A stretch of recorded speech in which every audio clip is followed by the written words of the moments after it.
இன்னைக்கு நாம பார்க்க போற வேத படிப்பினை நன்மை செய்யுங்கள் என்று கர்த்தர் கூறுகிறார். நாம் எப்போதும் நன்மை செய்யும்படி தேவன் நம்மை அழைத்திருக்கிறார்.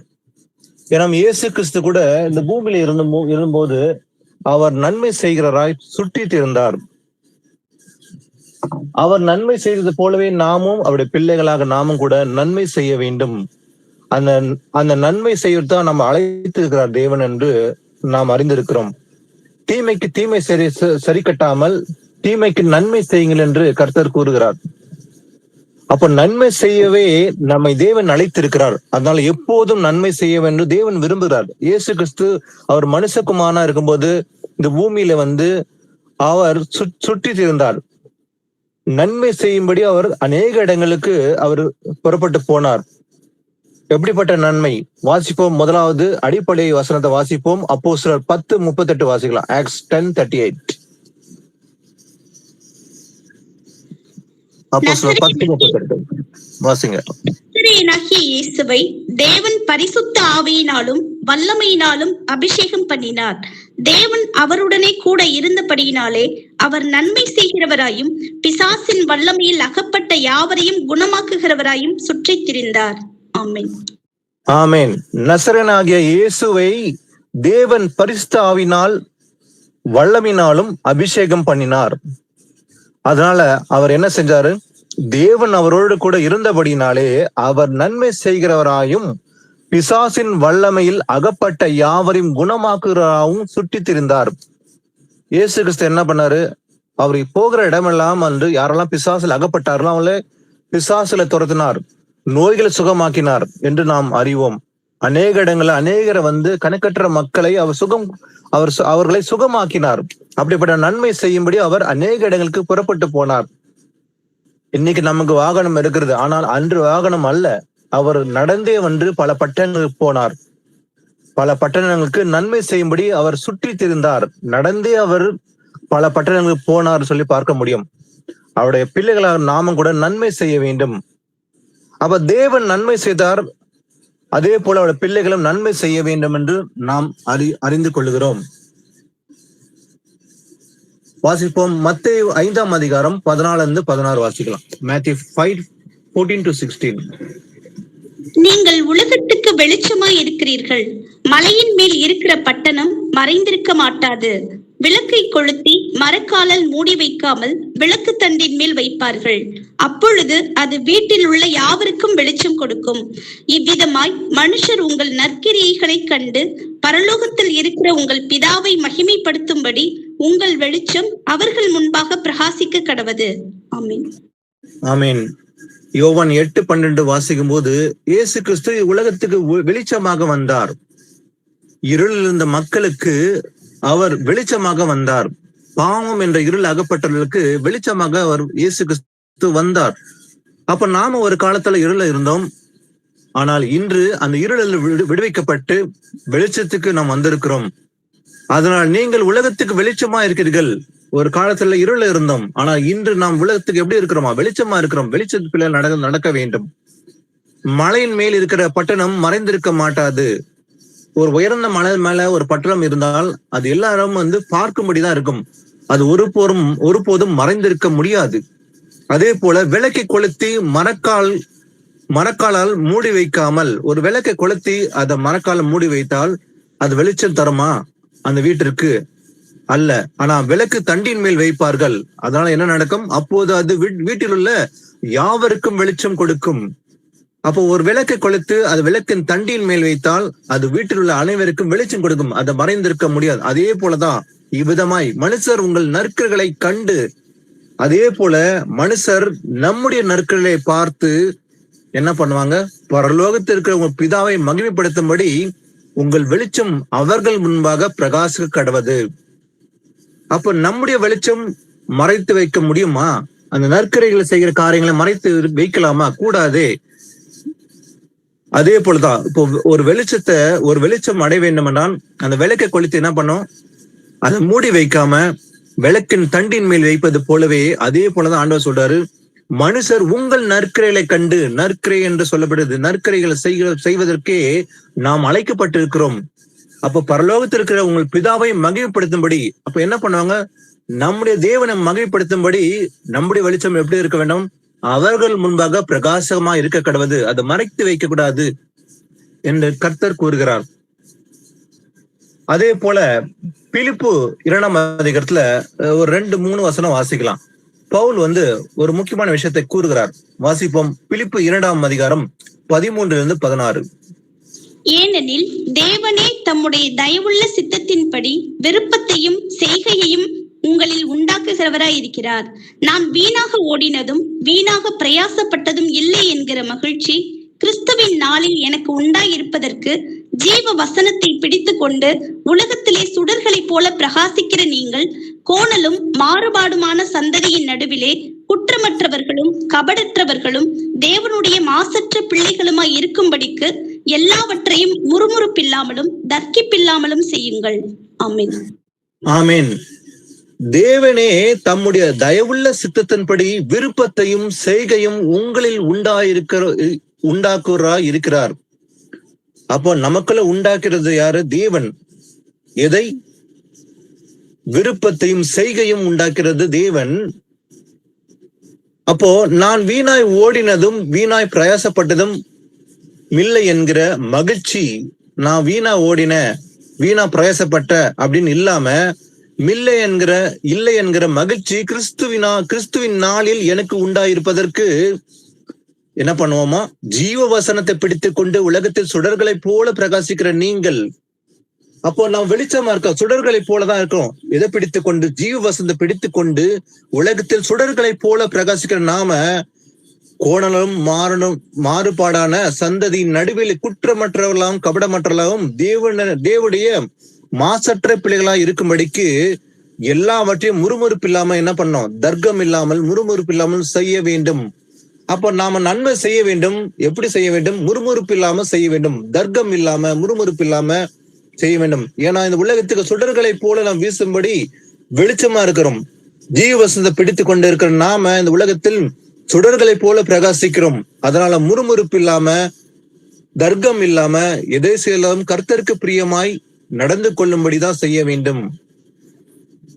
அதே போல இயேசு கிறிஸ்து கூறுகிறார், சத்தியத்தின்படி செய்கிறவனோ தன் கிரியைகள் தேவனுக்குள்ளாக செய்யப்படுகிறது என்று வெளியாகும்படிக்கு ஒளியிடத்தில் வருகிறான். யார் அந்த ஒளி? இயேசுதான் அந்த ஒளி. வாசிப்போம். யோவான் 3:21 வாசிப்போம். 3:21. சத்தியத்தின்படி செய்கிறவனோ தன் கிரியைகள் தேவனுக்குள்ளாய் செய்யப்படுகிறதென்று வெளியாகும்படிக்கு ஒளியின் இடத்தில் வருகிறான் என்றார். ஆமென். ஆமென். யார் ஒளியின் இடத்தில் வருகிறான்? இயேசு கிறிஸ்து இந்த பூமிக்கு ஒளியாக வந்தார்.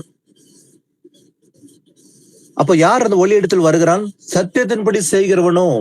அப்ப சத்தியத்தை அறிந்திருக்கிறான், சத்தியத்துக்கு கீழ்ப்படிந்து சத்தியத்தை கை கொண்டு நடக்கிறவன் தான் ஒளி இடத்தில் வருகிறான். அவன் தன் கிரியைகள் தேவனுக்குள்ளாய் செய்யப்படுகிறது என்று வெளியாகும்படிக்கு அவன் என்ன பண்றான்? ஒளியின் இடத்தில் வருகிறான். அவன் மட்டும் தான் ஒளி இடத்தில் வருகிறான். யார்? எல்லோரும் அல்ல. எனக்கு இயேசு தெரியும், நான் இயேசுவை அறிந்திருக்கிறேன், வேதத்தை நன்றாய் நான் படித்து முடித்திருக்கிறேன் 4 முறை 10 முறை என்று கூறுவதனால் அல்ல, அதை கை கொண்டு நடக்கிறவன், சத்தியத்தின்படி செய்கிறவன் என்று கூறப்படுகிறது. அப்ப சத்தியத்தின்படி செய்கிறவனோ தன் கிரியைகள் தேவனுக்குள்ளாய் செய்யப்படுகிறது என்று வெளியாகும் படிக்கு தான் எங்க வருகிறானோ? ஒளி இடத்தில் வருகிறான். இயேசு கிறிஸ்து இடத்தில் வருகிறான். அப்ப சத்தியத்தின்படி செய்கிறவன் மட்டும் தான் வர முடியும் என்று பார்க்கிறோம். வாசிப்போம். ஏசாயா 1ஆம் அதிகாரம் 16-17 வாசிக்கலாம். உங்களை கழுவி சுத்திகரியுங்கள், உங்கள் கிரியைகளின் பொல்லாப்பை என் கண்களுக்கு மறைவாக அகற்றிவிட்டு தீமை செய்தலை விட்டு ஓயுங்கள், நன்மை செய்ய படியுங்கள், நியாயத்தை தேடுங்கள், ஒடுக்கப்பட்டவனை ஆதரித்து திக்கற்ற பிள்ளையின் நியாயத்தையும் விதவையின் வழக்கையும் விசாரியுங்கள். ஆமென். ஆமென். இன்று மாத்திரமல்ல, கர்த்தர் அவர் ஆதி முதற்கொண்டு நன்மை செய்யும்படி கட்டளை இட்டார். அன்று எபிரேய மக்களுக்கு, யூத மக்களுக்கு, தம்முடைய சொந்த ஜனத்துக்கு, இஸ்ரேல் மக்களுக்கு என்ன கட்டளை கொடுக்கிறார்?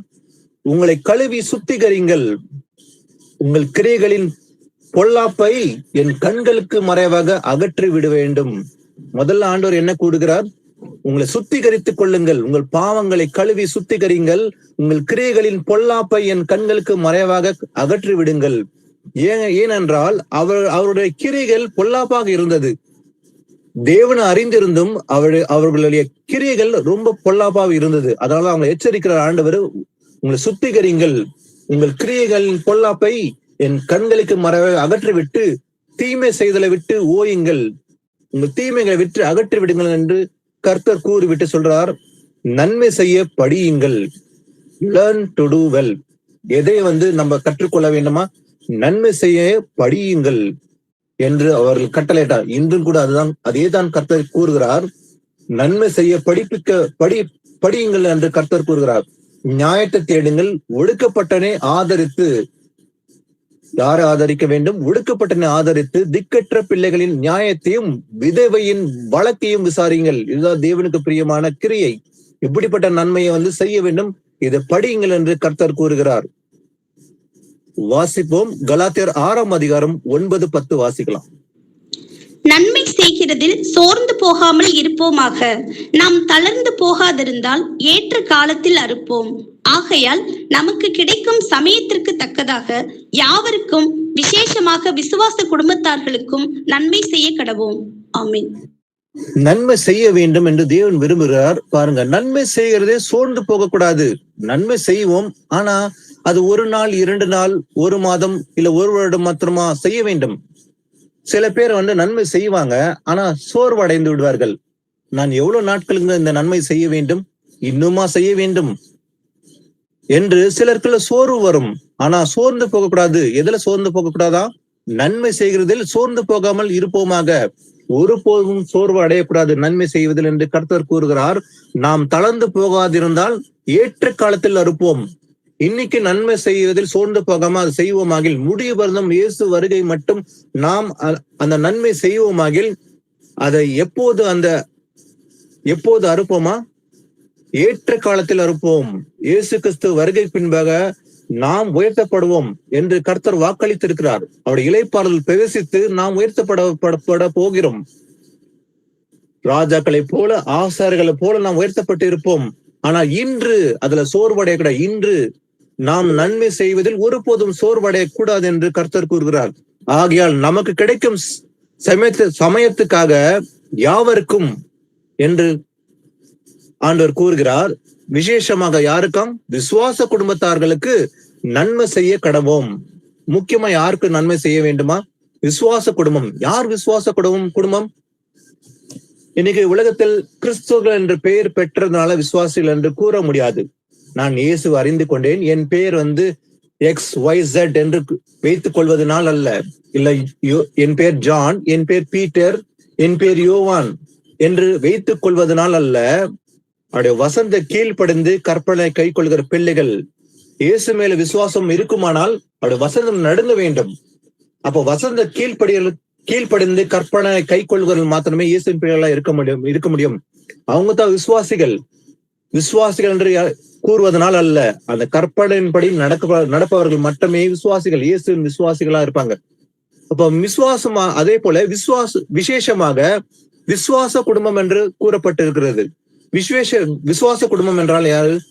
இப்ப நாம் எல்லோரும் வெவ்வேறு ஊர்கள் இருந்தாலும் கூட, நாம் கர்நாடகத்தில் மற்றும் தமிழ்நாடு இருந்தாலும் கூட, நாம் எல்லோரும் ஒரே சரித்துக்குள்ள இருக்கிறோம். நாம் விசுவாச குடும்பம் என்று கூறப்படுவோம்.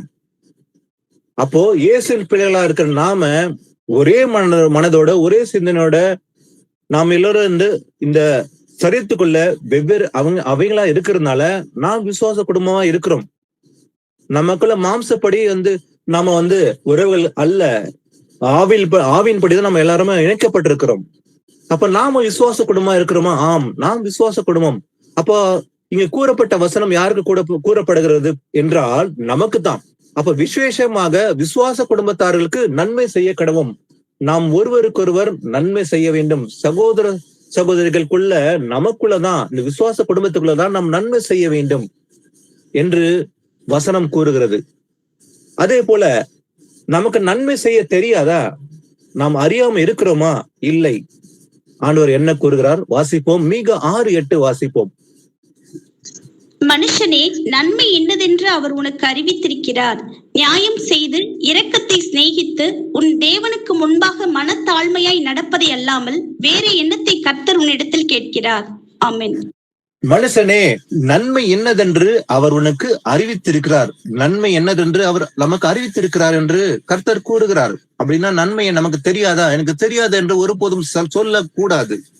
அப்ப நன்மை நாம் அறிந்திருக்கிறோம் என்று கர்த்தர் கூறுகிறார். அதனால் நன்மை அறிந்திருக்கிறதுனால நம்ம என்ன செய்ய வேண்டுமா?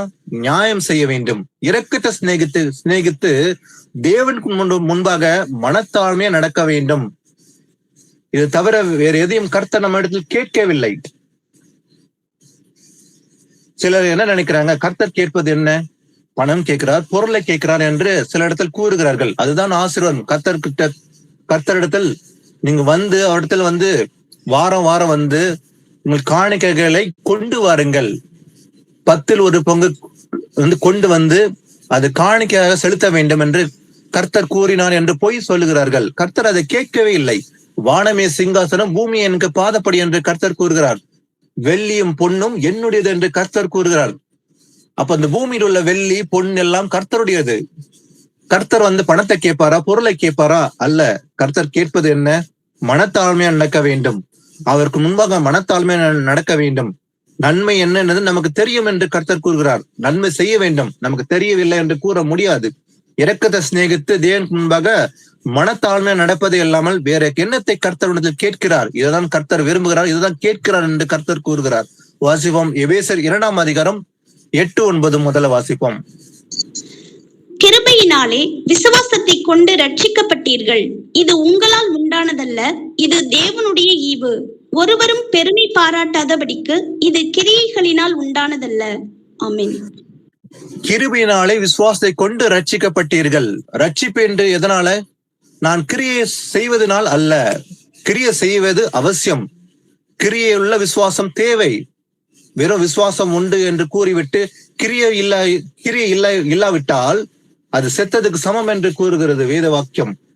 விசுவாசத்தோடு கிரியை இருக்க வேண்டும். அது நிச்சயமா நமக்கு தேவை. ஆனால் கிரியை செய்வதனால் ரட்சிப்பு அடைய போகிறதில்லை. அப்போ எதனால் ரட்சிப்பு? கிருபினாலே விசுவாசத்தை கொண்டு ரட்சிக்கப்பட்டீர்கள். இது உங்களால் உண்டானதல்ல, இது தேவனுடைய ஈவு. It is a gift of God. அப்போ ரட்சிப்பு என்பது தேவன் கொடுக்கிற ஈவு. மிகப்பெரிய கிஃப்ட் நம்ம கிடைக்க போறது அந்த ரட்சிப்பு. இந்த ரட்சிப்பு தான் மிகப்பெரிய கிஃப்ட், மிகப்பெரிய ஈவு என்று பார்க்கிறோம். அப்போ ஒருவரும் பெருமை பாராட்டபடிக்கு இது கிரியையினால் அல்ல. ஏனெனில் கிரியைகளை செய்கிறதுக்கு நாம் கிறிஸ்து இயேசுக்குள் சிருஷ்டிக்கப்பட்டு தேவனுடைய செய்கையா இருக்கிறோம். அப்போ கிரியைகளை செய்கிறதுக்கு கிரியை செய்ய வேண்டும். அதனால் நாம் கிறிஸ்து இயேசுக்குள் சிருஷ்டிக்கப்பட்டிருக்கிறோம். அப்ப நாம் இயேசுக்குள்ள சிருஷ்டிக்கப்பட்டிருக்கிறோமா? எதனால? கிரியைகளை செய்வதற்காக நம்ம இயேசு கிறிஸ்து நம்மை சிருஷ்டித்திருக்கிறார். அப்ப தேவனுடைய செய்கையா இருக்கிறோம். அவையில் நாம் நடக்கும்படி அவர் முன்னதாக அவர்களை ஆயத்தமும் பண்ணி இருக்கிறார். கிரியை செய்ய வேண்டும். அதனால நம்ம ஆண்டவர் படைத்திருக்கிறான்னு சொல்லி பார்க்கிறோம். கிரியை அவசியம்.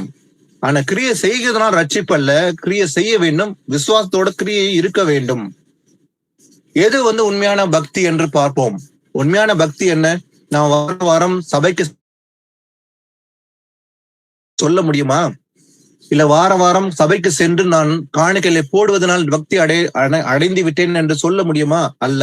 எது மாசற்ற பக்தி? வாசிப்போம். யாக்கோபு 1:27 வாசிப்போம். திக்கற்ற பிள்ளைகளும் விதவைகளும் படுகிற உபத்திரவத்திலே அவர்களை விசாரிக்கிறதும் உலகத்தால் கரைபடாதபடிக்கு தன்னை காத்து கொள்ளுகிறதுமே பிதாவாகிய தேவனுக்கு முன்பாக மாசில்லாத சுத்தமான பக்தியா இருக்கிறது.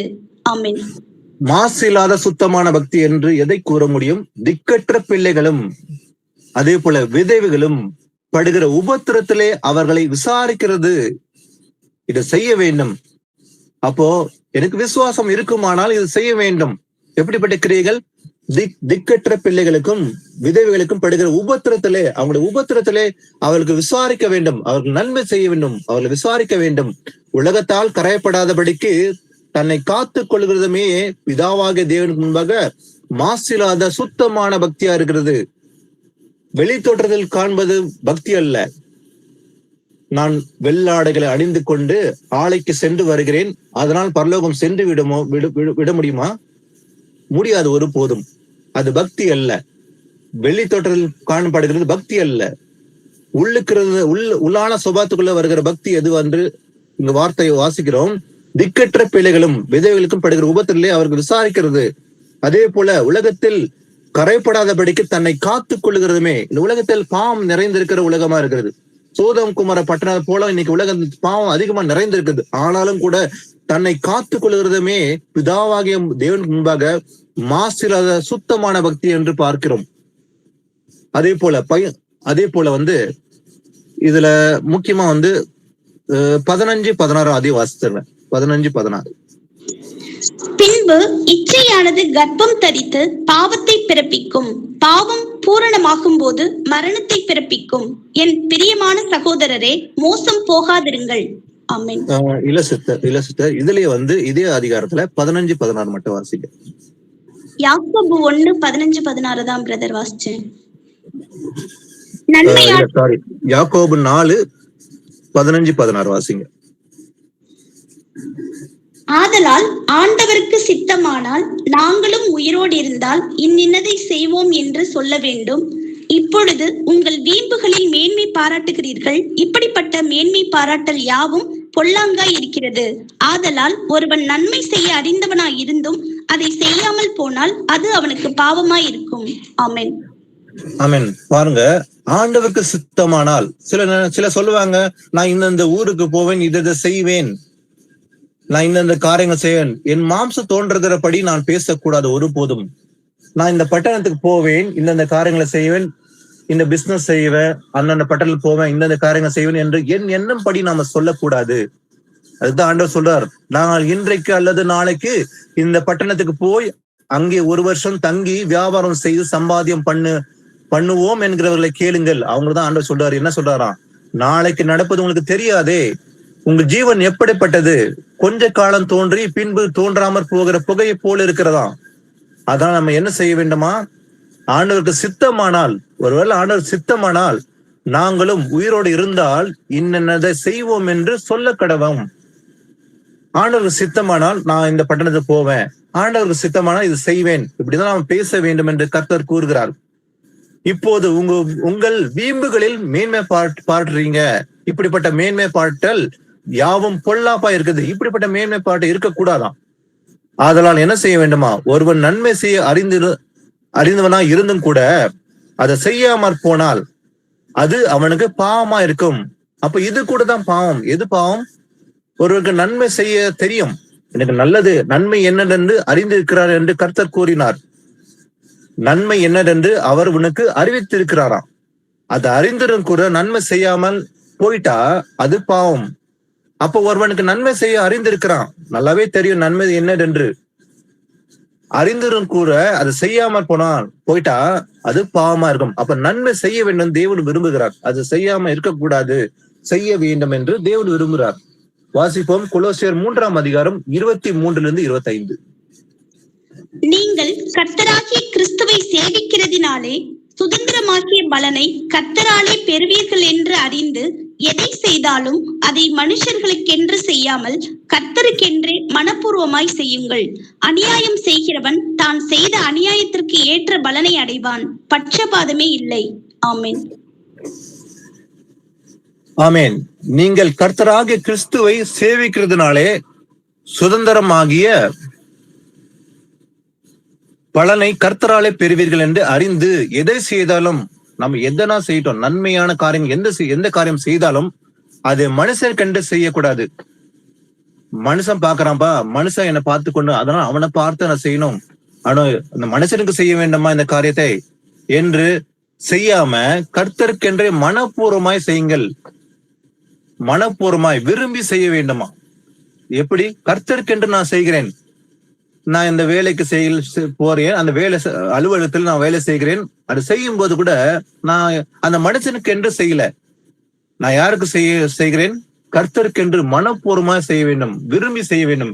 கர்த்தர் இந்த வேலையை கொடுத்தார், கர்த்தருக்கென்று நான் மனப்பூர்வமாய் செய்கிறேன் என்று செய்ய வேண்டும். என் வீட்டில ஒரு காரியம் செய்கிறேன், ஒரு வேலை செய்கிறேன், அது செய்யும் போது எப்படி செய்ய வேண்டுமா? கர்த்தருக்கென்று மனப்பூர்வமாய் செய்ய வேண்டும். அப்ப ஒரு வீட்டு கூடைகளை பங்கு கொள்ளும் போது கூட, என் வீட்டு கூடைகளை வைக்கும் போது கூட அதை மனப்பூர்வமா செய்ய வேண்டும். ஏதோ நம்ம அழைத்தார்ப்பா, ஆண்டவர் வீட்டு கூடைக்கு வந்துட்டேன், இது செய்யணுமா, ஒரு கசப்போடு செய்யக்கூடாது.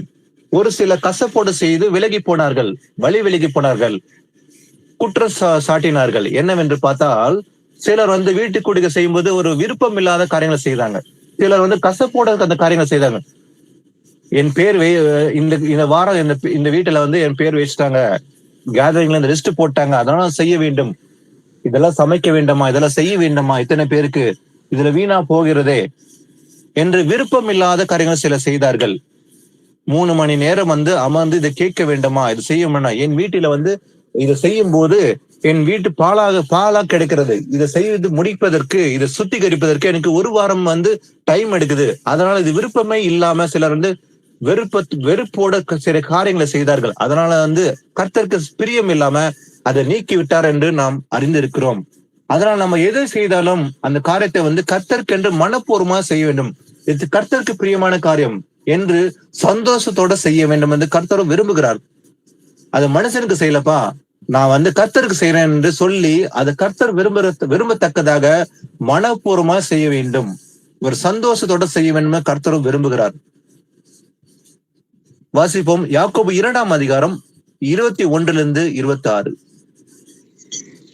நம்முடைய பிதாவாகிய ஆபிரகாம் தன் குமாரன் ஈசாக்கை பலிபீடத்தின் மேல் செலுத்தின போது கிரியைகளினாலே அல்லவோ நீதிமானாக்கப்பட்டான்.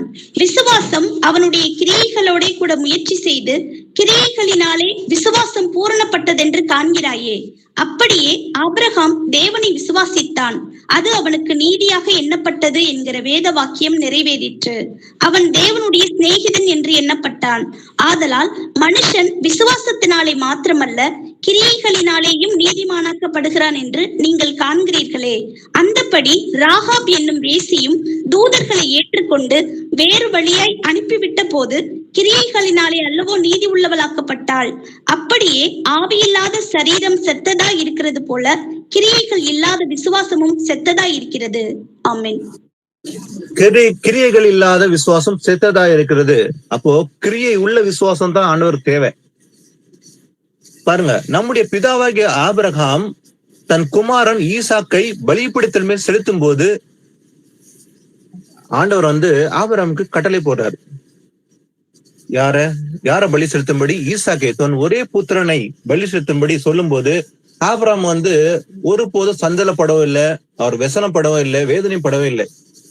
சொன்ன உடனே அது கீழ்ப்படைந்து நடந்தாரு. பாருங்க, கிரியைகளினாலே அல்லவோ நீதிமானாக்கப்பட்டான். அப்ப ஆபிரகாம் எப்படி நீதிமானாக்கப்பட்டான்? வெறும் வாயினால் அல்ல, விசுவாசத்தின் வார்த்தையினால் அல்ல, கிரியினாலே. அப்ப அது கிரியினால அதை நடப்பித்தான், அதனாலதான் நீதிமானாக்கப்பட்டான்னு சொல்லி பார்க்கிறோம். அப்ப விசுவாசம் அவருடைய கிரியைகளோடு கூட முயற்சி செய்து கிரியைகளினாலே விசுவாசம் பூர்ணப்பட்டதென்று காண்கிறாயே. அதே போல அப்படியே ஆபிரகாம் தேவனை விசுவாசித்தான், அது அவனுக்கு நீதியாக எண்ணப்பட்டது என்கிற வேத வாக்கியம் நிறைவேறிற்று. அவன் தேவனுடைய சிநேகிதன் எண்ணப்பட்டான். அப்ப ஆபிரகாம் யாருக்கு சிநேகிதனா இருந்தான்? தேவனுக்கு சிநேகிதா இருந்தான். அப்ப அதனாலதான் ஆபிரகாம் என்ன சொல்றோம்? விசுவாசம் தகப்பன் என்று நாம் கூறுகிறோம். ஆதலால் மனுஷன் விசுவாசத்தினாலே மாத்திரமல்ல கிரியைகளினாலேயே நீதிமானாக்கப்படுகிறார் என்று நீங்கள் காண்கிறீர்கள். வெறும் விசுவாசம் மாத்திரமல்ல, விசுவாசத்தோட கிரியை இருக்க வேண்டும். அப்ப விசுவாசத்தோட கிரியை காண்பிக்கும் போது அவன் நீதிமானாக்கப்படுகிறான். அதே போல அந்தபடி அப்போ ஆபிரகாம் எப்படி விசுவாசம் தகப்பன் ஆனான்னு பாத்தீங்கன்னா அது கிரியையினால் காண்பிச்சான்னு சொல்லி பாக்குறோம் இல்லைங்களா? அப்படி ஆவி இல்லாத சரீரம் செத்ததா இருக்கிறது போல கிரியைகள் இல்லாத விசுவாசம் செத்ததா இருக்குது. அப்போ விசுவாசம் இருக்குது, கிரியை இல்லைன்னாக்கா அது செத்ததா இருக்குது. ஆவி இல்லாத சரீரம் எப்படி செத்ததா இருக்குதோ அதே போலதான் கிரியைகள் இல்லாத விசுவாசம் செத்ததா இருக்குது. அப்போ விசுவாசம் இருக்குது, கிரியை இல்லைன்னா அது ஒன்றுக்கு பிரயோஜனம் இல்லை என்று வேத வாக்கியம் கூறுகிறது. விசுவாசம் இருக்குமானால் அதை கிரியையினால் காண்பிக்க வேண்டும், அப்பதான் அது பலன் அளிக்கிறதுன்னு சொல்லி பார்க்கிறோம். அடுத்தது எபிரேயர் 13:16 வாசிக்கலாம். Hebrews 13:16. அன்றியும் நன்மை செய்யவும் தான தர்மம் பண்ணவும் மறவாதிருங்கள். இப்படிப்பட்ட பலிகளின் மேல் தேவன் பிரியமாயிருக்கிறார். ஆமென். முக்கியமா பாத்தீங்கன்னாக்கா, நன்மை செய்யவும் தான தர்மம் பண்ணவும் மறவாதிருக்க வேண்டும். இதுல மறக்கவே கூடாது என்று கர்த்தர் கூறுவார். இதுல நன்மை செய்யவும் தான தர்மம் பண்ணதும் மறக்க கூடாது. ரெண்டுமே இம்பார்ட்டன்ட். அதே போல இப்படிப்பட்ட பலிகளின் மேல் தேவன் பிரியமா இருக்கிறார். நன்றி பலி பீடம் கட்டுவோம் என்று பாடல் பாடுவதனால அல்ல. சிலர் பாடல் பாடுவாங்க, நன்றி பலி பீடம் கட்டுவோம் என்று. ஆனா உண்மையிலே எது உண்மையான பலியா? நன்மை செய்யவும் தான தர்மம் பண்ணவும் மறக்கக்கூடாது. இதுதான் உண்மையான. இப்படிப்பட்ட பலிகள் மேல் தேவன் பிரியமா இருக்கிறார். இதான் நம்ம செய்ய வேண்டும் என்று கர்த்தர் கூறுகிறார். வாசிப்போம். கொலோசியர் 3:16-17 வாசிக்கலாம். கொலோசியன்ஸ் 3:16-17. கிறிஸ்துவின் வசனம் உங்களுக்குள்ளே சகல ஞானத்தோடும் பரிபூரணமாக வாசமாயிருப்பதாக. சங்கீதங்களினாலும் கீர்த்தனைகளினாலும் ஞான பாட்டுகளினாலும் ஒருவருக்கொருவர் போதித்து புத்தி சொல்லிக் கொண்டு உங்கள் இருதயத்திலே கர்த்தரை பக்தியுடன் பாடி, வார்த்தையினாலாவது கிரியையினாலாவது நீங்கள் எதை செய்தாலும் அதையெல்லாம் கர்த்தராகிய இயேசுவின் நாமத்தினாலே செய்து அவர் முன்னிலையாக பிதாவாகிய தேவனை ஸ்தோத்திரியுங்கள். ஆமென். ஆமென். கிறிஸ்துவின் வசனம் உங்களுக்குள்ளே சகல ஞானத்தோடும் பரிபூர்ணமாய் வாசமாய் இருப்பதாக. அதே போல சங்கீதங்களினாலும் கீர்த்தனைகளினாலும் ஞான பாட்டுகளினாலும் ஒருவருக்கொருவர் போதித்து புத்தி சொல்லிக் கொண்டு உங்கள் இருதயத்திலே கர்த்தரை பக்தியுடன் பாடி.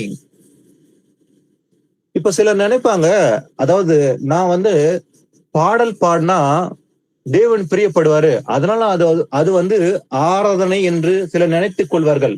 அது ஆராதனை அல்ல.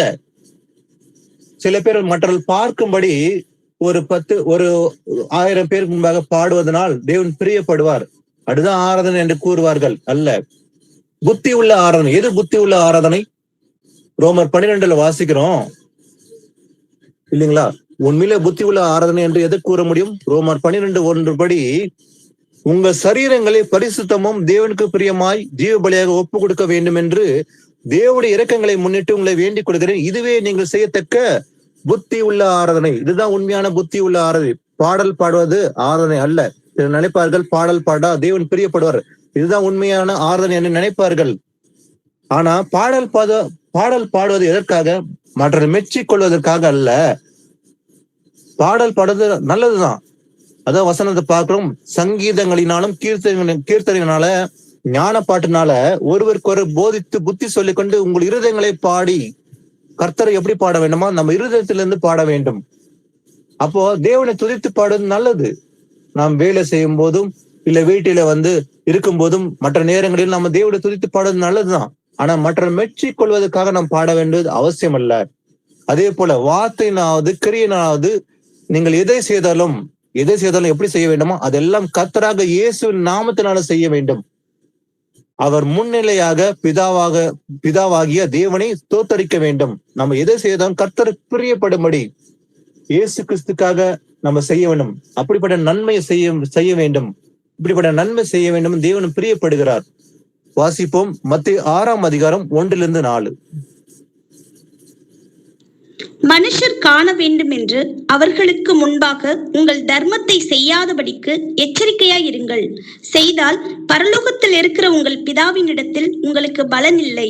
ஆகையால் நீ தர்மம் செய்யும் போது மனுஷரால் புகழப்படுவதற்கு மாயக்காரர் ஆலயங்களிலும் வீதிகளிலும் செய்வது போல உனக்கு முன்பாக தாரை ஊதுவியாதே. அவர்கள் தங்கள் பலனை அடைந்து தீர்ந்ததென்று மெய்யாகவே உங்களுக்கு சொல்லுகிறேன்.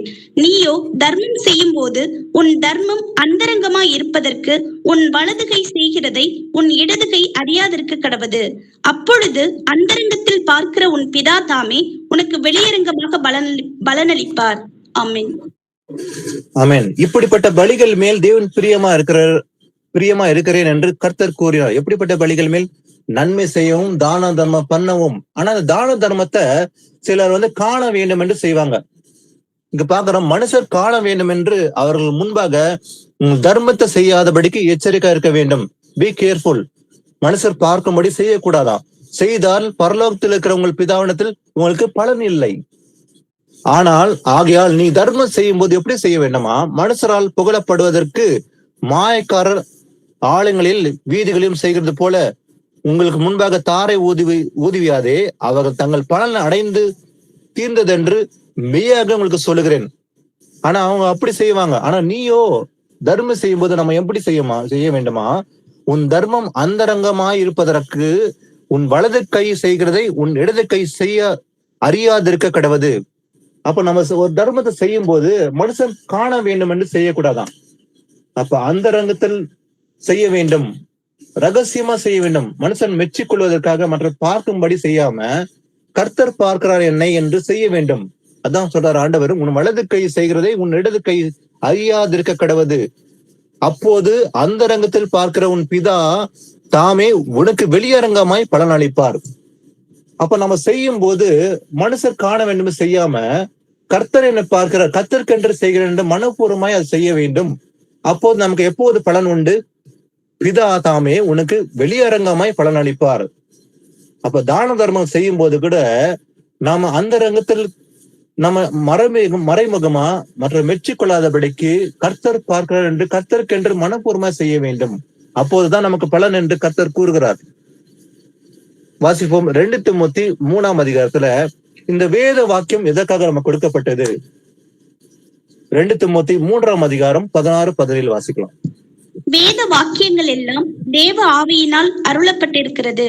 தேவனுடைய மனுஷன் தேறினவனாகவும் எந்த நற்கிரியையும் செய்ய தகுதி உள்ளவனாகவும் இருக்கும்படியாக அவைகள் உபதேசத்துக்கும் கடிந்து கொள்ளுதலுக்கும் சீர்திருத்தலுக்கும் நீதியை படிப்பிக்குதலுக்கும் பிரயோஜனம் உள்ளவைகளா இருக்கிறது. ஆமீன். வேத வாக்கியங்கள் எல்லாம் இந்த பைபிள் முழுசாவே இது யார் எழுதுன்னு ஒரு மனுஷன் எழுதவில்லை, தேவ ஆவியினால் அருளப்பட்டிருக்கிறது. அப்போ பவுல் நிருபங்களை எழுதுறாரு, அவர் சொந்த மாம்சத்தினோட எழுதுறாரா? அல்லவே அல்ல. இந்த வாக்கியம், ஒவ்வொரு வாக்கியம், இந்த பைபிள்ல இருக்கிற ஒவ்வொரு வார்த்தையும் அது பரிசுத்த வார்த்தை. இது தேவ ஆவியினால் அருளப்பட்டு எழுதப்பட்டிருக்கிறது என்று பார்க்கிறோம். இது எதற்காக கொடுக்கப்பட்டிருக்கிறது? தேவனுடைய மனுஷன் தேறினவனாகவும் எந்த நற்கிரியும் செய்ய தகுதி உள்ளவனாகவும் இருக்கும்படிக்கு. எதற்காகமா? நற்கிரியம் செய்ய தகுதி உள்ள இருப்பதற்காக இந்த வேத வாக்கியம் நமக்கு கொடுக்கப்பட்டிருக்கிறது.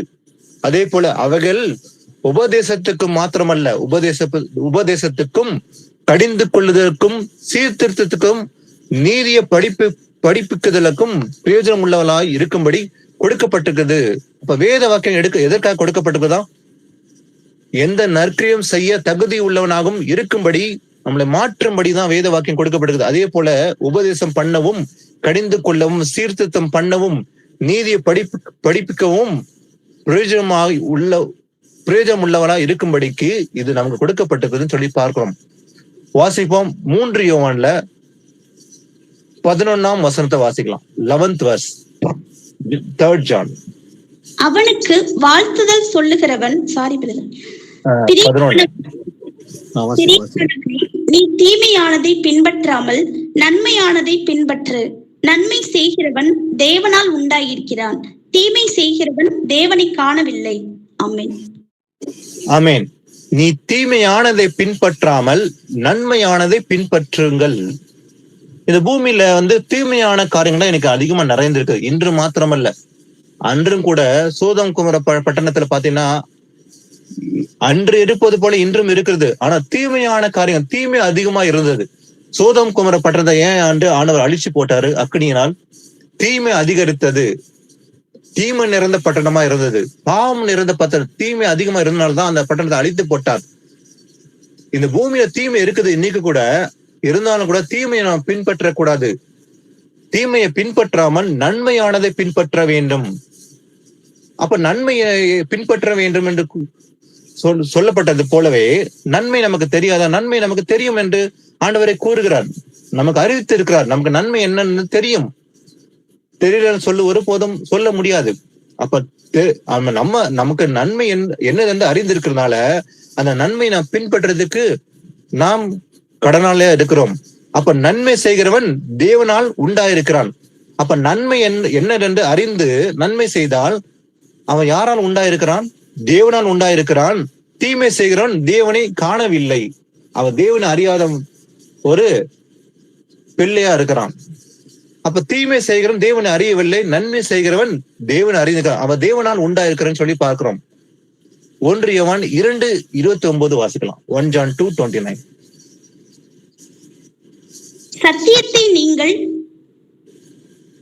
சத்தியத்தை நீங்கள் அறியாததினால் அல்ல, நீங்கள் சத்தியத்தை அறிந்திருக்கிறது. இல்ல சிஸ்டர், 1 யோவான் 2:29. அவர் நீதி உள்ளவராய் இருக்கிறார் என்று உங்களுக்கு தெரிந்திருப்பதினால் நீதியை செய்கிறவன் எவனும் அவரில் பிறந்தவன் என்று அறிந்திருக்கிறீர்கள். ஆமென். பாருங்க, அவர் நீதி உள்ளவராய் இருக்கிறார் என்று உங்களுக்கு தெரிந்திருப்பதினால், தேவன் நீதி உள்ளவர் என்று நாம் எல்லாரும் அறிந்திருக்கிறோம். அதனால நீதியை செய்கிறவன் எவனும் அவரில் பிறந்தவன் என்று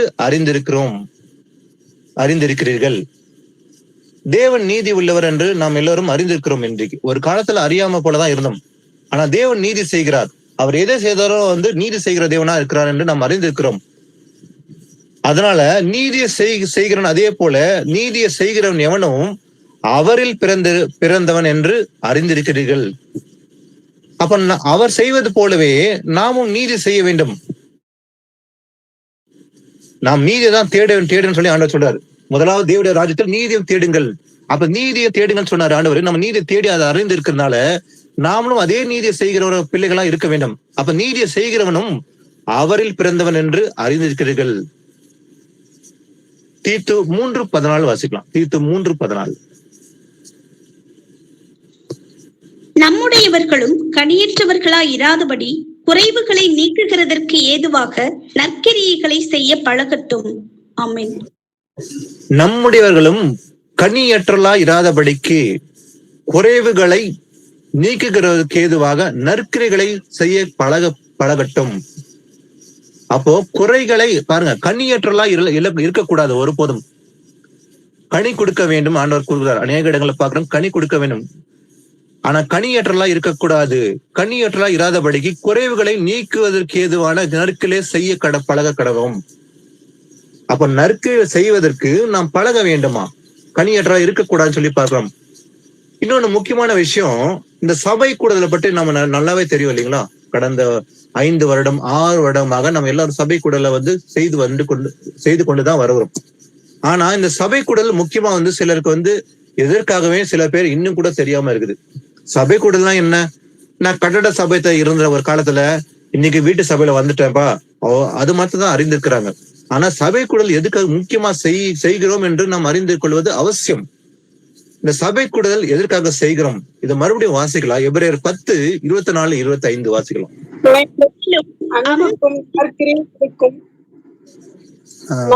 கட்டாவது உங்கள் வாய்ஸ் கட்டாது, வேற யாருன்னா வாசிக்கலாம்.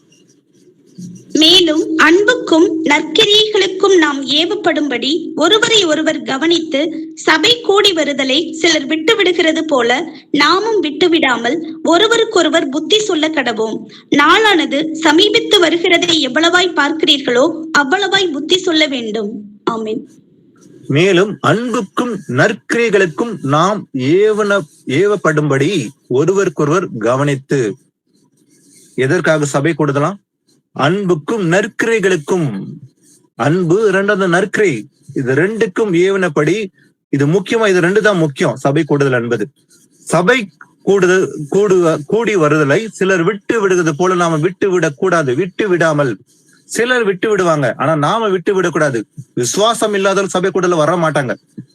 சபை கூடல் யாரும் வர மாட்டாங்க? விசுவாசம் இல்லாதவருக்கு, தேவன் மேல அன்பு இல்லாதவங்க சபை கூடல் வர மாட்டாங்க கண்டிப்பா. ஆனா நாம விட்டு விடக்கூடாது. ஏன்னா ஒருவருக்கு ஒருவர் புத்தி சொல்ல கடவும். அப்ப வசனம் அதிகமா ஒரு புத்தி சொல்றது எங்கன்னு பாத்தீங்கன்னா சபை கூட தான். அப்போ இது முக்கியமா நாளானது சமயமா இருக்கிறதுனால எவ்வளவாய் பார்க்கிறீர்களோ அவ்வளவாய் புத்தி சொல்ல வேண்டும். அதிகமா நம்ம சபை கூடுதல் அவசியம். அப்போ சபை கூடுதல் எதுக்காக? அன்புக்கும் நற்கிரைகளுக்கும். Love and for good works. அப்ப நற்கிரை என்பது சபை கூடுதல் தான் நம்ம செய்யறோம். எல்லாமே அது கிரியையால காண்பிக்கிறோம். அன்புக்கும் நற்கிரைக்கும் சபை கூடுதல் அவசியம். அதே போல ஒருவருக்கு ஒரு புத்தி சொல்லி கவனிப்பது அவசியம். ஏன்னா தேவனுடைய நாள் மிக விரைவில் இருக்குது, ரொம்ப அருகில் இருக்குது. அதனால அதிகமா நம்ம கூட வேண்டும். ஆனா சபை கூடல விட்டு விட்டா ஆனா சொல்ற சத்தியத்தை அறியும் அறிவை அடைந்த பின்பு நாம் மனப்பூர்வமாய் பாவம் செய்களா இருந்தா, சில சத்தியத்தை அறிந்து இருக்கிறாங்க, ஆனா அறிந்தும் கூட சபை கூடல விட்டு விட்டால் பாவங்களின் நிமித்தம் செலுத்தப்படத்தக்க வேறொரு பலி இனி இல்லாம நியாய தீர்ப்பு வரும் என்று பயத்தோட பார்த்ததும் விரோதிகளை பட்சிக்கும் கோபாக்கனியுமே இருக்கும். அப்ப சபை கூடல் செய்யலனாக்கா அது பாவம். ஏன்னா நம்ம நல்லாவே அறிஞ்சுக்கிறோம், சபை கூடல் முக்கியம், அதை விட்டு விடக்கூடாது. அன்புக்கும் நற்கரிக்கும் சபை கூடல் விட்டு விடக்கூடாது. சிலர் விட்டு விடுகிறது போல நாம விட்டு விடக்கூடாது என்று ஆண்டவர் கூறுகிறார். அப்ப அதிகமா சபை கூடல் செய்ய வேண்டும்.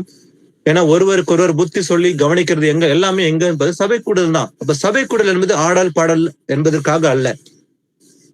ஆடல் பாடல் இல்ல பாட்டு பாடுறது இல்ல டான்ஸ் ஆடுறது இதற்காக சபை கூடுதல் அல்ல. அப்ப முக்கியமா சபை கூடல் என்பது அன்புக்கும் நற்கரிக்கை என்று பார்க்கிறோம். வாசிப்போம். மத்தேயு 19ஆம் அதிகாரம் 14-22, 16-22. அப்பொழுது ஒருவன் வந்து அவரை நோக்கி, நல்ல போதகரே, நித்திய ஜீவனை அடைவதற்கு நான் எந்த நன்மையை செய்ய வேண்டும் என்று கேட்டான். அதற்கு அவர், நீ என்னை நல்லவன் என்று சொல்வானேன்? தேவன் ஒருவர் தவிர நல்லவன் ஒருவனும் இல்லையே. நீ ஜீவனில் பிரவேசிக்க விரும்பினால் கற்பனைகளை கைக்கொள் என்றார். அவன் அவரை நோக்கி, எவைகளை என்று கேட்டான். அதற்கு இயேசு, கொலை செய்யாதிருப்பாயாக, விபச்சாரம் செய்யாதிருப்பாயாக, களவு செய்யாதிருப்பாயாக, பொய் சாட்சி சொல்லாதிருப்பாயாக, உன் தகப்பனையும் உன் தாயையும் கனம் பண்ணுவாயாக, உன்னிடத்தில் நீ அன்பு கூறுவது போல பிறனிடத்திலும் அன்பு கூறுவாயாக என்பவைகளையே என்றார். அந்த வாலிபன் அவரை நோக்கி, இவைகளை எல்லாம் என் சிறு வயது முதல் கை கொண்டிருக்கிறேன், இன்னும் என்னிடத்தில் குறைவு என்ன என்றான். அதற்கு இயேசு, நீ பூரண சர்க்குணனாய் இருக்க விரும்பினால் போய் உனக்கு உண்டானவைகளை விற்று தரித்திரருக்கு கொடு, அப்பொழுது பரலோகத்தில் உனக்கு பொக்கிஷம் உண்டாயிருக்கும், பின்பு என்னை பின்பற்றி வா என்றார். அந்த வாலிபன் மிகுந்த ஆஸ்தி உள்ளவனாய் இருந்தபடியால் இந்த வார்த்தையை கேட்ட பொழுது துக்கமடைந்தவனாய் போய்விட்டான். ஆமென்.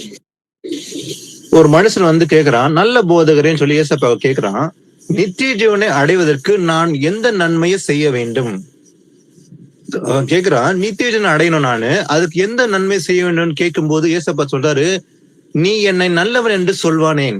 தேவன் ஒருவர் தவிர நல்லவன் ஒருவனும் இல்லையே. நீ ஜீவனில் பிரவேசிக்க விரும்பினால் கற்பனைகளை கைக்கொள். இதுதான் ஆண்டவர் சொல்ற ஃபர்ஸ்ட் விஷயம். எப்படிப்பட்ட நன்மை செய்ய வேண்டுமா? கற்பனை கைக்கொள். இதுதான் ப்ரையாரிட்டி சொல்லிட்டு சொல்றாரு ஆண்டவர்.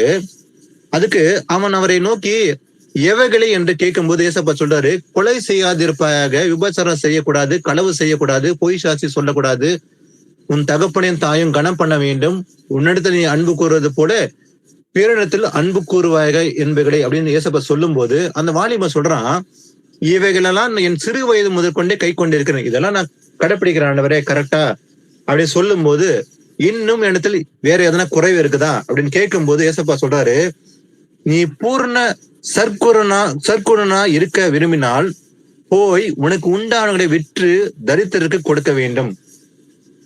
அப்ப உங்ககிட்ட ஒரு குறை இருக்குது, அது என்னவென்றால் உனக்கு இருக்கிறத தரித்திரனுக்கு கொடுன்னு சொல்லி ஆண்டவர் சொல்றாரு. அப்போது பரலோகத்தில் உனக்கு பொக்கிஷம் உண்டாயிருக்கும், பின்பு என்னை பின்பற்றி வா என்று சொல்லும் போது, இந்த முக்கியமான ஒரு விஷயத்த சொல்லும் போது அந்த வாலிபனுக்கு என்ன ஆயிடுச்சு? உடனே வசனம் உண்டாச்சு. மிகுந்த ஆஸ்திகள்லாம் இருந்தான், அவன் ரொம்ப பெரிய பணக்காரன். அதனால ஐயோ இந்த பணத்துல நான் வெற்றி ஏழை கொடுக்கணுமா அப்படின்னு சொல்லி அவனுக்குள்ள வசனம் உண்டாயிடுச்சு. இந்த வார்த்தைகளை கேட்ட போது துக்கம் அடைந்தவனாய் போய் விட்டான். அப்போ அவன் எல்லாமே பின்பற்றி வரான், 99 காரியங்களை பின்பற்றி வரான், ஆனா ஒண்ணு விட்டுட்டான். அப்ப அந்த ஒண்ணுதான் ஆண்டவர் சுட்டி காட்டுறாரு, இதை செய்ய வேண்டும், உனக்கு உள்ளவனை விற்று ஏழன் கூட சொல்லும் போது அந்த வாலிபன் செய்யாம போயிட்டான். அப்ப ஏசப்பா சொல்றாரு ஒரு வார்த்தை, ஐஸ்வர்யவான் பரலோக ராஜ்யத்தில் பிரவேசிப்பது அரிதென்று மெய்யாகவே உங்களுக்கு சொல்லுகிறேன். ஏன்னா ஐஸ்வர்யனோட இருதயம் எங்க இருக்கும்? உன்னுடைய பொக்கிஷம் எங்கேயோ அங்கதான் இருதயம் இருக்கும் என்று ஆண்டவர் கூறுகிறார். ஏன்னா அவனுக்கு அதிகமான ஆஸ்தி இருந்தனால அதை விட முடியல அவனால, ஆனா அதைதான் விட வேண்டும் என்று கர்த்தர் கூறுகிறார். உனக்கு உள்ளவளை வெற்றி ஏழை கொடுங்க சொல்லும் போது அதை கேட்க மனசு இல்லை, அவனுக்கு வேதனை உண்டாகி போய்விட்டான். அப்போ இப்படிப்பட்ட நன்மையை செய்ய வேண்டும் தேவன் விரும்புகிறார். ஆனா அந்த வாலிபன் அதுக்கு இடம் கொடுக்காம போயிட்டான். வாசிப்போம். ரோமர் 2ஆம் அதிகாரம் 6-7 வாசிக்கலாம். தேவன் அவனவனுடைய கிரியைகளுக்கு தக்கதாய் அவனவனுக்கு பலனளிப்பார். சோர்ந்து போகாமல் நற்கிரியைகளை செய்து மகிமையையும் கனத்தையும் அழியாமையையும் தேடுகிறவர்களுக்கு நித்திய ஜீவனை அளிப்பார். ஆமென். பாருங்க, தேவன் அவனவனுடைய கிரியைகளுக்கு தக்கதாய் அவனவனுக்கு பலன் அளிப்பார். அப்ப நன்மை செய்தா கண்டிப்பா நன்மையை அறுப்போம், தீமை செய்தா அது கேட்ட பலனையும் அறுப்போம். அப்ப நன்மை செய்கிறோமா தீமை செய்கிறோம் என்று நமக்குள்ளதான் இருக்குது. அப்ப சோர்ந்து போகாமல் நற்கிரிகளை செய்து சோர்வு அடையாம நற்கிரிகளை செய்தா மகிமையும் கனத்தையும் அழியாமை தேடுகளுக்கு நித்திய ஜீவனை அளிப்பார். அப்ப யாருக்கு நித்திய ஜீவன் உண்டு? சோர்ந்து போக நற்கிரிகளை செய்தால் மட்டுமே நித்திய ஜீவன் அளிப்பார்னு சொல்லி பார்க்கிறோம். தீமை செய்தா அது கேட்ட பலனை அடைவாங்க. ஆனா நன்மை செய்தால் நற்கிரிகளை செய்யும் போது அதற்கேற்ற பலனை அடைவாங்க. எப்படிப்பட்ட நன்மை? அப்போ அந்த நன்மையை செய்யும் போது, இன்னைக்கு நம்ம நன்மை செய்யும் போது அவர் வரும்போது எதை அறுப்போம்? நித்திய ஜீவனை பெற்றுக் கொள்வோம். வாசிப்போம். மத்தேயு 16:27 வாசிக்கலாம். அதே போல மத்தேயு 16:27. மனுஷகுமாரன் தம்முடைய பிதாவின் மகிமை பொருந்தினவராய் தம்முடைய தூதரோடும் கூட வருவார். அப்பொழுது அவனவன் கிரியைக்கு தக்கதாக அவனவனுக்கு பலனளிப்பார். ஆமென். இயேசு கிறிஸ்து இரண்டாம் வரும்போது என்ன நடக்க போகுது? மனுஷகுமாரன் தம்முடைய பிதாவின் மகிமை பொருந்தினவராய் தம்முடைய தூதரோடு கூட வருவார். அப்ப இயேசு கிறிஸ்து வரும்போது எப்படி வருவாராம்? எக்கால சத்தத்தோடு தேவ தூதரோடு அவன் மேகனோடு வரப்போகிறார். வரும்போது என்ன பண்ண போகிறார்? அப்போது அவனவன் கிரியைகளுக்கு தக்கதாய் அவனவனுக்கு பலன் அளிப்பார். அப்ப என்னென்ன கிரியை செய்தாங்களோ இந்த பூமியில ஒவ்வொருத்தனும் அவனவனுக்கு தக்கதாய் அவன் என்ன செய்தான், தீமை செய்தானா இல்ல நன்மை செய்தானா, ஒருவேளை நன்மை செய்தாலும் அதற்கேற்ற பலனை அடைவான், தீமை செய்திருந்தால் அதற்கேற்ற பலனை அவன் அடைவான். அவன் கிரியைகளுக்கு தக்கதான் அவனுக்கு பலன் அளிக்கும்படி இயேசு கிறிஸ்து வரப்போகிறார். அப்ப செகண்ட் கம்மிங்ல அவர் பலன் கொடுக்கும்படி வருகிறார். தீமை செய்தால் அதற்கேற்ற பலன், நன்மை செய்தால் அதற்கேற்ற பலன் அடைவாங்கன்னு சொல்லி பார்க்கிறோம். வாசிப்போம். 2 கொரிந்தியர் 5ஆம் அதிகாரத்துல 6-10 வாசிக்கலாம். நாம் தரிசித்து நடவாமல் விசுவாசித்து நடக்கிறோம். இந்த தேகத்தில் குடியிருக்கையில் கர்த்தரிடத்தில் குடியிராதவர்களாய் இருக்கிறோம் என்று அறிந்தும் எப்பொழுதும் தைரியமா இருக்கிறோம். நாம் தைரியமாகவே இருந்து இந்த தேகத்தை விட்டு குடிபோகவும் கர்த்தரிடத்தில் குடியிருக்கவும் அதிகமாய் விரும்புகிறோம். அதி நிமித்தமே நாம் சரீரத்தில் குடியிருந்தாலும் குடியிராமற் போனாலும் அவருக்கு பிரியமானவர்களாய் இருக்க நாடுகிறோம். ஏனென்றால் சரீரத்தில் அவனவன் செய்த நன்மைக்காவது தீமைக்காவது தக்க பலனை அடையும்படிக்கு நாம் எல்லோரும் கிறிஸ்துவின் நியாயாசனத்திற்கு முன்பாக வெளிப்பட வேண்டும். ஆமென். ஆமென். பாருங்க, நாம் தரிசித்து நடவாமல் விசுவாசித்து நடக்கிறோம். நம்ம எல்லாரும் அப்படிதான் நடக்கிறோம். நம்ம எல்லாரும் தரிசித்து நடக்கிறோமா? இல்ல, நம்ம எல்லாரும் விசுவாசத்தோடு நடக்கிறோம் சொல்லி பவுல் சொல்வது போல நாம அப்படிதான் நடக்கிறோம். இந்த தேகத்தில் குடியிருக்கையில் கர்த்தரிடத்தில் குடியிராதவர்களாய் இருக்கிறோம் என்று அறிந்தும் எப்போதும் தைரியமா இருக்கிறோம் சொல்லி பவுல் கூறுகிறார். நாம் தைரியமாகவே இருந்து இந்த தேகத்தை விட்டு குடி போகும் கர்த்தரிடத்தில் குடியிருக்கவும் அதிகமாய் விரும்புகிறோம் சொல்லி பவுல் கூறுகிறார். அதே போல இது நிமித்தமே நாம் சரீரத்தில் குடியிருந்தாலும் குடி இல்லாமல் போனாலும் அவருக்கு பிரியமானவர்களா இருக்க நாடுகிறோம். ஏனென்றால் சரீரத்தில் அவன் செய்த நன்மைக்காவது தீமைக்காவது தக்க பலனை அடையும்படிக்கு நம்ம சரீரத்தை செய்யற சிஸ்டர் பிரதர் ராஜன், உங்க ஆடியோ மீட் போட்டுருங்க, டிஸ்டர்பன்ஸ் ஆகுது. ஓகே. சரீரத்தில் அவன் செய்த நன்மைக்காவது தீமைக்காவது தக்க பலன் அடையும்படிக்கு நாம் எல்லோரும் கிறிஸ்துவின் நியாயசத்துக்கு முன்பாக வெளிப்பட வேண்டும். கண்டிப்பா நிச்சயமாக நாம் அவர் வரும்போது அவருக்கு முன்பாக நாம் வெளிப்பட வேண்டும். ஏன்னா அவன் செய்த நன்மைக்காவது தீமைக்காவது தக்க பலன் அடையும்படிக்கு நாம் எல்லோரும் கிறிஸ்துவின் நியாயசத்துக்கு முன்பாக வெளிப்பட வேண்டுமா இருக்கிறது. வாசிப்போம். பிரசங்கி 12:14 வாசிக்கலாம். 12:14. ஒவ்வொரு கிரியையையும் அந்தரங்கமான ஒவ்வொரு காரியத்தையும் நன்மையானாலும் தீமையானாலும் தேவன் நியாயத்திலே கொண்டு வருவார். ஆமென். ஆமென்.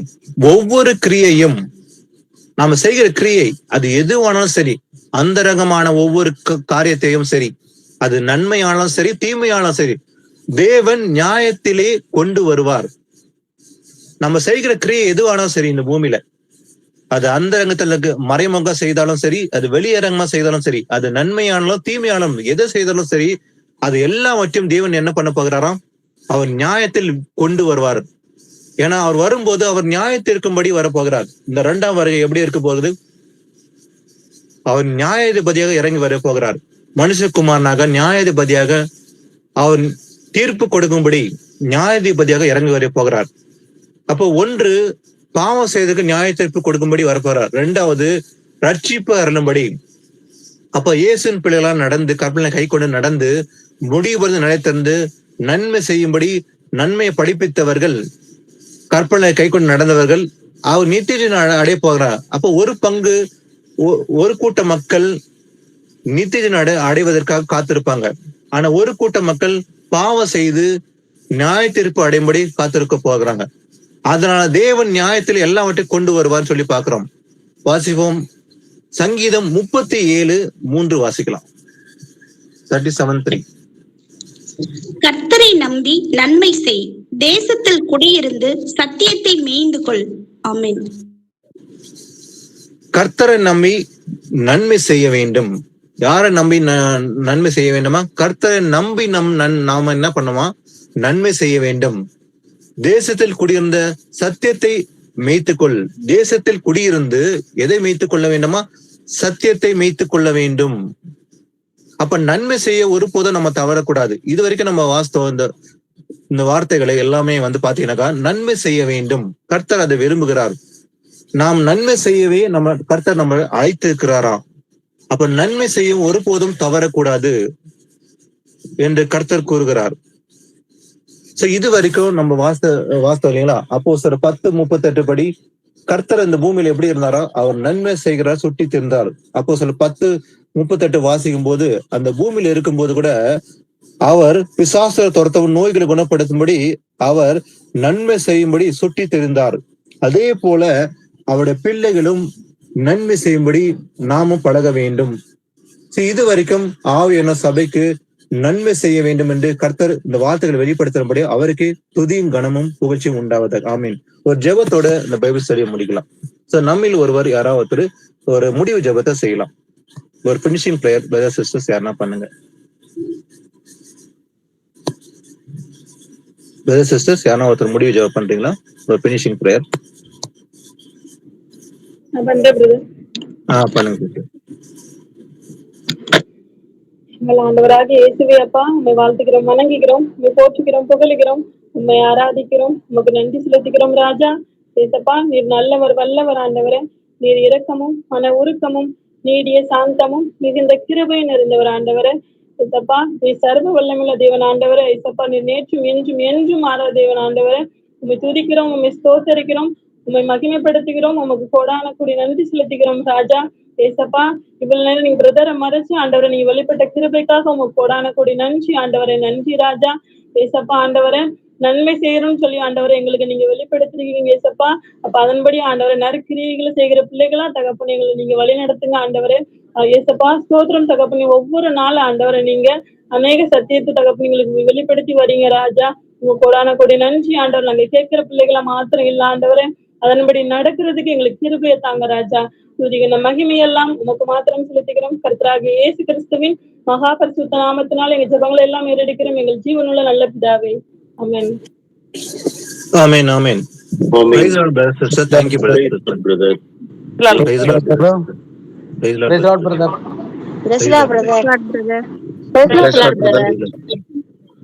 Praise the Lord, brother.